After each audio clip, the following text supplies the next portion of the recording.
In this video, we'll explore one of the most powerful tools in Python, the for loop. A for loop lets you repeat a block of code multiple times, making it perfect for tasks like going through a list of items, processing each one, and much more. Think of it as a way to tell Python, do this action for every item in this sequence, with the sequence being a list, a tuple, or more. For example, if you have a list of strings and you want to print each one to the terminal, the for loop can do that quickly and efficiently. The basic structure is simple. You start with the keyword for, then you name a variable, this is arbitrary, you add the keyword in, and finally specify the sequence you want to loop over. After that, you write the block of code you want to repeat, and Python takes care of the rest. Let's take a look at just how powerful and easy to use for loops can be. So as you can see in VS Code here, starting on line 4 and ending on line 5, we've set up the basic structure of a for loop. And if you remember from one of our earlier videos, these triple quotations or apostrophes on top and bottom are just indicating it's a comment, because I just want to show the structure here. So we start with the keyword for, we specify a variable name. I put it in all caps just to indicate it could be anything. It's not actually the word variable. We use the keyword in, and then we specify the sequence in which we want to loop over. Now, if this is a little confusing right now, no worries. It should become more clear here in just a moment. Now, we end with a colon at the end of the line. This would be our header for our for loop. And then we go down to the next line. We indent one over. Your IDE or VS Code in this case will do that automatically for you, but make sure that is indented one over. And then we specify the block of code that we want to execute every single iteration of the loop. So every time the loop runs, it runs this block of code. Now, let's just do some practical examples to kind of see how this works in action. So we're going to loop over a list, a tuple, and even a string here. So let's start with the list. So I'll make a comment saying looping over a list, and we're just going to want to print each of these strings to the terminal. So as mentioned, I start with that keyword for, as you saw up here. So I say for, I specify some variable name. I'm just going to say product, n, and then I specify the sequence that I want to loop over. In this case, it's the list dairy products. Just like that. Remember to end the line with a colon, and then when I hit enter, as mentioned, I'm automatically indented over.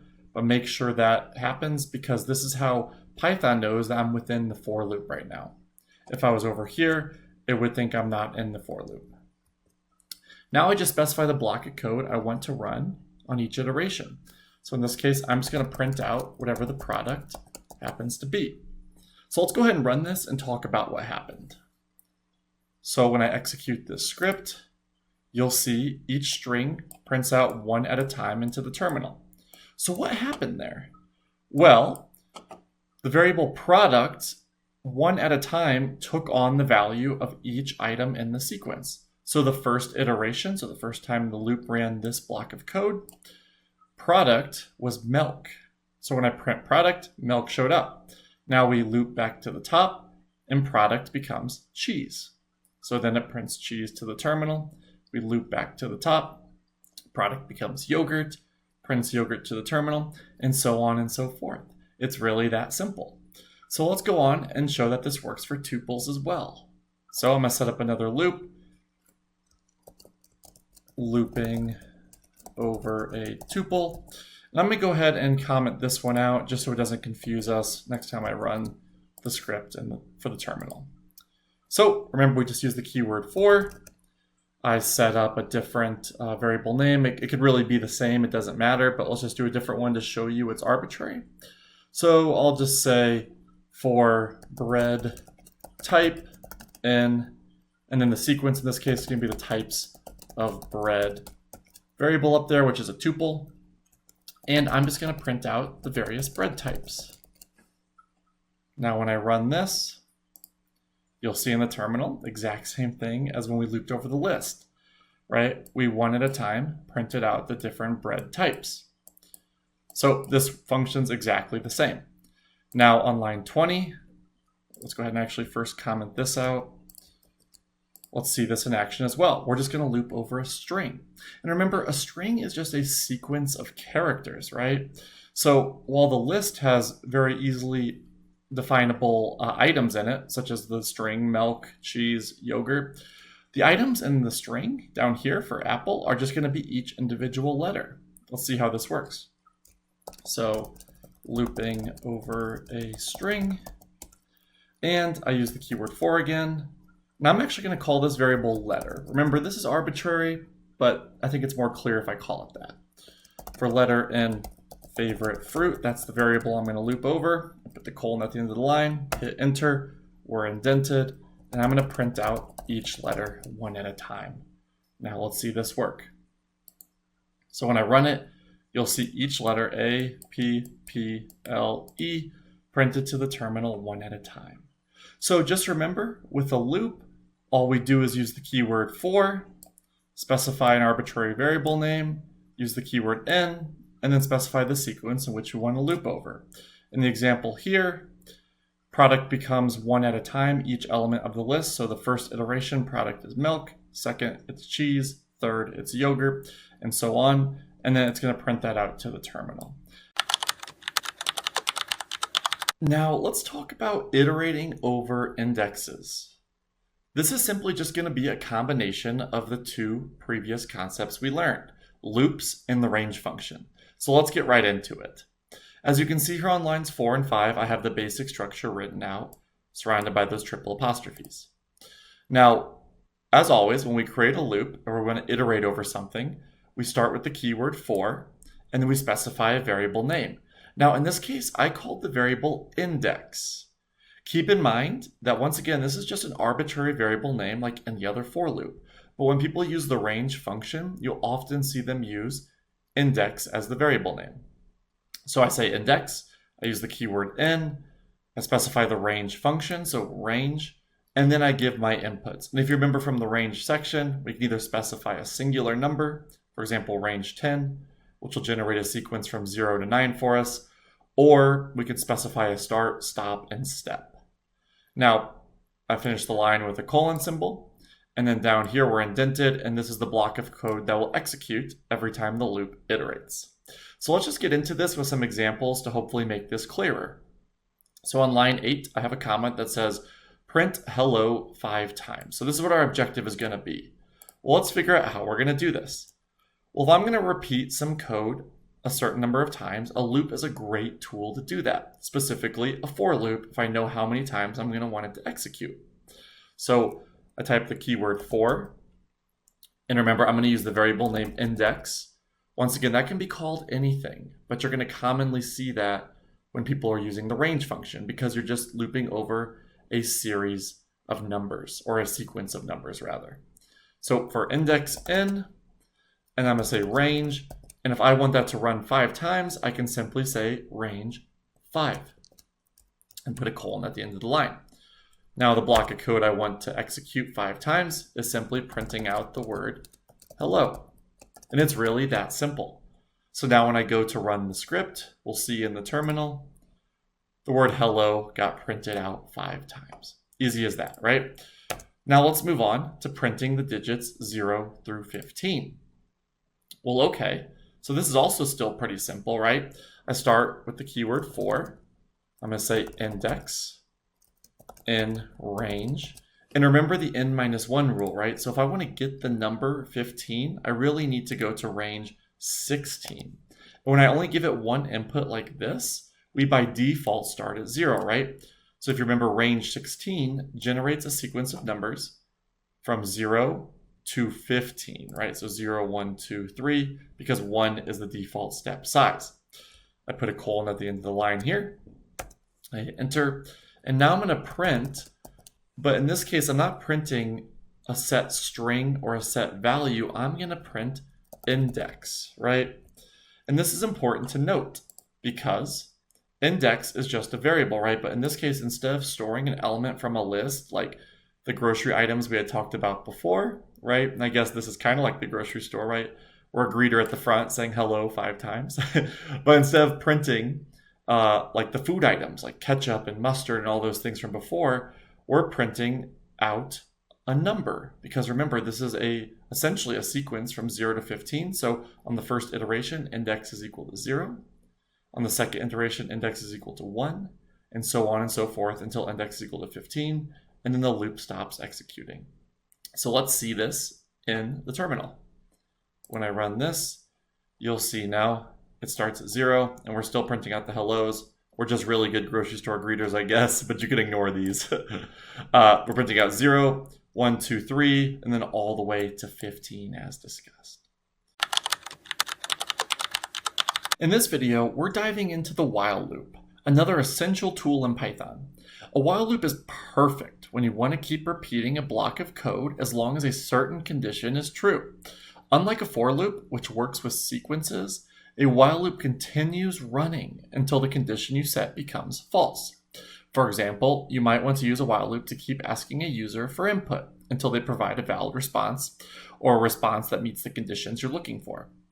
The structure is straightforward. You start with the keyword while, then write the condition you want to check, followed by the block of code you want to repeat on the following line. As long as the condition stays true, the loop will keep running indefinitely. This makes while loops incredibly useful for situations where you don't know in advance how many times you need to repeat an action. Now, let's see how to use while loops to control the flow of your programs effectively. So as you can see here in VS Code, just like we did with the for loops, I've set up the basic structure here on lines 4 or 5 between the triple apostrophes, which indicate that these are just comments, so they won't actually execute. It's just to show you. So as mentioned, we start with the keyword while, and then we specify the condition.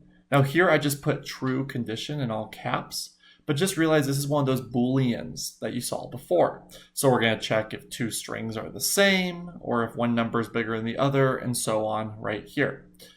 Now it follows the rest of the same syntax, so we have a colon at the end of the line. We need to be indented when we go down, and then we specify the block of code we want to repeat. Now remember, the crucial difference between a for loop and a while loop is a for loop will iterate as many times as there are values in a sequence, while a while loop, which is what we're working on here, will loop indefinitely until this condition is no longer true. Let's do some examples and hopefully that'll clarify things.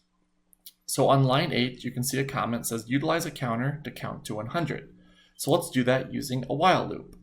So a counter is really just a variable that we set equal to a number, and then we count up, or in other words, redefine that variable with one number higher every time the loop iterates. So I'm starting my counter at 1. Now what I'm going to say is the keyword while, and here's where the condition goes, right? Well, I want to keep looping until we get to 100. So I'm going to say while counter is less than 100. Put the colon at the end of the line, just like we normally do. So as you can see here, that's my keyword while, and then this is my condition right here. So as long as that counter is less than 100, we're going to keep looping. Okay, so let me go down a line. You can see I'm indented, very similar to the for loops, right? And then here, I'm simply going to just print out the value of the counter. And for demonstration purposes, I'm going to go ahead and run this now, and you're going to see that it's going to execute indefinitely. So let's go ahead and try. So if I run this, you'll see in the terminal, it just keeps saying 1, right? And it's never ending. So let me cut that. Okay, now let's fix that issue. So if I go down a line, the reason it ran indefinitely is because we set the counter equal to 1 and started the loop, but we never redefined what the value of the counter was. So it'll always be 1. So the first time it iterates, the counter is just equal to 1. It loops back up to the top, checks is counter less than 100. Well, it's 1, so it still is. Prints it out again, runs back to the top, it's still 1, so it's less than 100, and it just keeps doing that forever. Well, instead, let's redefine the value of counter. So counter is equal to the old value of counter plus 1 more. A common syntax you'll also see for this is something like this. I'm just going to put it as a comment at the end of the line so you're aware. But you could also say counter plus equals 1 in Python. And this is the same thing, right?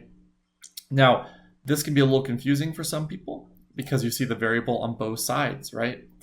But really the way to think about this is counter is being redefined to the old value of counter plus one more, and then it'll redefine that accordingly. So now when I run this, we'll see in the terminal that it keeps going until we get to 99 actually, right? Because the counter needs to be less than 100 for it to print. Well, if I want to actually print 100, I can just change that to less than or equals 100. And I run that, and you can see we go all the way to 100 this time, and we looped over every number on the way, right? So what happened here? Well, the counter kept counting up every iteration, right? Until eventually the counter value broke the condition. It was no longer less than or equal to 100. So it was 101, for example. So when it became 101 here, we looped back to the top. We checked this was false, so we stopped looping. Now let's move on to another example that's more practical to our grocery store. So here we're just going to calculate the number of eggs to purchase by our given budget. Well, our given budget in this case is $20. And we have a variable here that says our budget reached is equal to false. We haven't reached our budget yet. And our price per egg is just going to be 25 cents. So we're going to need to use a couple tools here. So it's getting a little more advanced, right? But we've learned everything we need for this. So we use the keyword while, like we did before. And we're just going to say while budget reached is not equal to true, right? So this logic is a little different than what we saw before, right? So this condition would be true, right? So kind of try to keep that straight in your mind.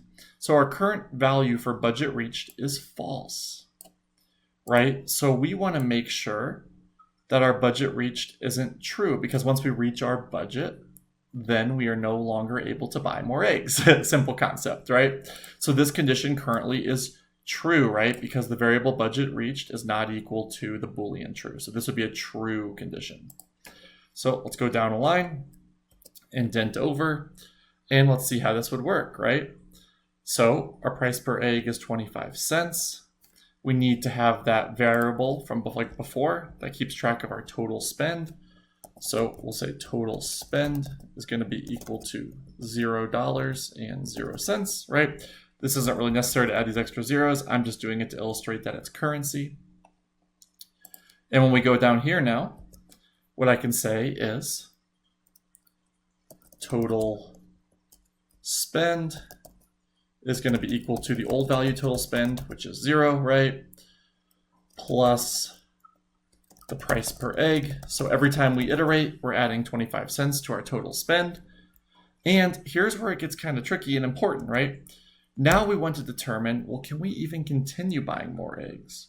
Well, this is where our if statements come into play that we learned from before in previous videos.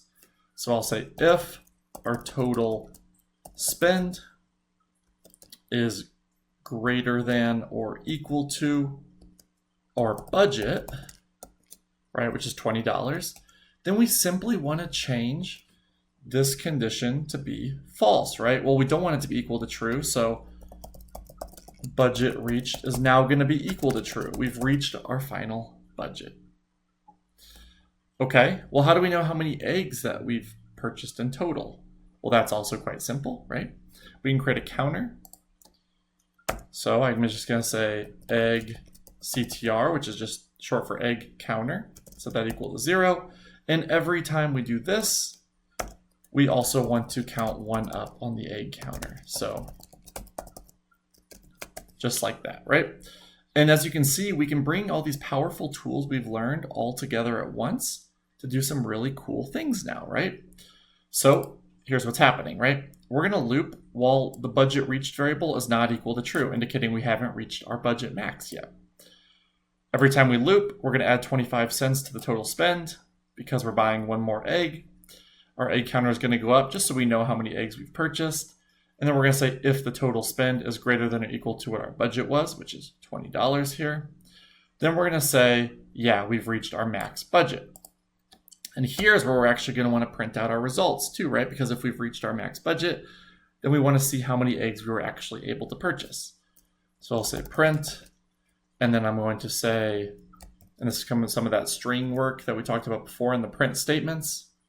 So I'm going to say egg count, and then I'm going to use the plus, and remember we need spaces here, and then I'm going to have the egg counter at the end. And because this is a string and this is a number, I'm going to use the str function we've also discussed to convert that to a string so it all works fine. Now when I go ahead and run this code in my terminal, we should see how many eggs we're able to buy. And you can see we were able to purchase 80 eggs, which would be correct, right? Because 80 quarters would be exactly $20. Now, I hope this example that was a little bit more involved was helpful for your understanding of how we can start bringing all of these tools together. Now, let's talk about nested loops, a powerful concept in Python that lets you run a loop inside of another loop. This might sound a bit complex, but it's actually pretty straightforward once you see it in action. Imagine you have a list of items, and for each item, you want to check every value in another list. A nested loop lets you do just that. The outer loop runs first, and each time it runs, the inner loop runs completely. In this case, the inner loop represents the block of code that we were talking about before. For example, if you have two lists, a nested loop can combine every item from the first list with every item from the second. And we're actually going to do an example just like this in this video. The key to using nested loops effectively is understanding how the loops interact and how the inner loop runs multiple times for each single run of the outer loop. By the end of this tutorial, I hope you'll see how nested loops can be a powerful tool for handling more complex tasks in Python. Let's get into it. So as you can see here on the screen, on lines 4 through 6, I've written out the basic structure of a nested loop setup. Now, if you remember before, we had the keyword for, some variable name, the keyword in, and then some sequence name after, right, to set up our loop. But instead, we had the term block of code right here. Well, in this case, you can think of all of this right here, the inner loop, as the block of code. So every time the outer loop iterates or executes, right, so we enter the outer loop, this entire loop will run. So for example, if this outer loop is going to run 10 times, and this inner loop runs 10 times for every time it executes, on the first execution of the outer loop, this will iterate 10 times. And then we'll kick back up to the top, and now we'll be on the second iteration of the outer loop. This will run 10 times again. We'll kick back to the top, we'll be on the third iteration of the outer loop. This will run 10 times again in this example. So the way to really think about it is that that inner loop is just the block of code that will run in its entirety for every iteration of the outer loop. If this doesn't make sense, let's get into an example right now to hopefully clarify that for you. So as you see here on line 9, we have a task, right? We want to pair every type of bread with every type of cheese in the list below. So for example, I want to say sourdough and cheddar, sourdough cottage, sourdough feta, sourdough Swiss, sourdough mozzarella, and I also want to say wheat cheddar, wheat cottage, and so on and so forth. Well, to do this, we can use the nested for loop setup to make this quite simple. Let's see how this works. So I'm going to start with the keyword for, and I'm going to say for bread n bread types. This is that initial kind of for loop setup that we discussed in one of our earlier videos. And just to make it simple at first to visualize, I'm going to go ahead and just print bread so we can see this together in the terminal. So let's take a look. So when I run this, you see, just like we're used to, it prints out each bread type, right? Or remember, I want to pair the sourdough bread with every cheese here. So when I get sourdough bread here on line 14, I need to loop through all of the cheeses. So I need a nested loop. So instead of just printing bread, I'm going to put another loop within this loop. Notice how we're indented, right? So I say for cheese and cheese types, and then I hit enter, and now we're inside the inner loop as well. But keep in mind, we're also inside the outer loop, so we have access to this bread variable and this cheese variable. Well, I can simply print this out. So I'm going to print bread plus a space. We're just concatenating strings like we've seen before, plus the cheese type, right? And now when I run this, what's going to happen is the outer loop will execute. So for bread and bread types, we'll be in the first iteration, so we'll be on sourdough. And then once we enter the outer loop, right, so now we're here in this block of code, this inner loop will run in its entirety. So bread will stay sourdough, but then cheese will be cheddar, and then we'll print those two together. Then cheese will be cottage, and we'll print those two together, and so on and so forth. Once this inner loop is done executing, we'll then exit back up to the top here, and we'll be on the second iteration of the outer loop. So we'll go to wheat, and then we'll repeat the process all over again. Let me go ahead and clear the terminal so this is more obvious when I run it. Now I'm going to run it, and as you can see, we're getting every combo of the bread paired with the cheese. So sourdough cheddar, sourdough cottage, sourdough feta, and so on. And you can see it's the same for wheat bread, rye bread, brioche, and pita.